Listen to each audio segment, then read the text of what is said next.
तो अगर अभी तक आपने हॉन्टेड हॉस्पिटल के पार्ट 1 नहीं देखा है तो जल्दी से जाके उसे देख लीजिए, वरना आपको स्टोरी समझ में नहीं आएगी। तो पिछले स्टोरी में हमने देखा था कि जब गीता ने शीशे की ओर देखा तो उसमें वही खून से लथपथ औरत गीता के पीछे खड़ी थी। उसने फिर से पीछे देखा तो वहाँ कोई नहीं था। गीता को लगा कि यह कोई वहम है। उसे वहाँ से जल्दी से दूसरे मंजिल पर जाना चाहिए और दूसरी मंजिल पर जाने का रास्ता उसी कॉरिडोर से था जहाँ वह भयानक औरत खड़ी थी। उसके पास कोई और रास्ता भी नहीं था। उसने सोचा कि वह वहाँ से भागकर दूसरे मंजिल पर जाएगी और उसने तुरंत दौड़ लगाई। फिर कॉरिडोर में किसी चीज़ से उसका पैर टकराया और वह नीचे गिर गई।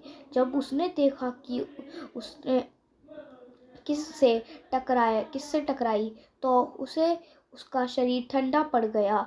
जब उसने नीचे देखा तो वह भयानक औरत नीचे पड़ी हुई थी और गीता डर से बेहोश हो गई। जब अगले दिन वह होश में आई तो उसने देखा कि वह उसी हॉस्पिटल में मरीज के रूप में पड़ी थी। वहाँ कोई नर्स उसके साथ बैठी थी।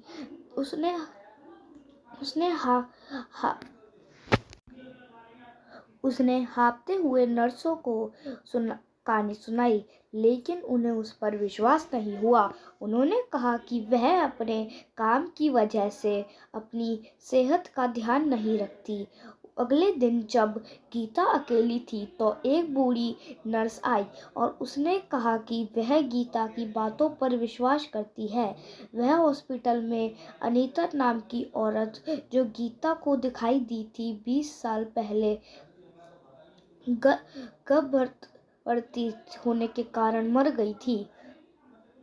डॉक्टर ने उसके परिवार को बताया था कि ऑपरेशन के दौरान या तो बच्चा या अनीता में से केवल एक बच सकता है और ऑपरेशन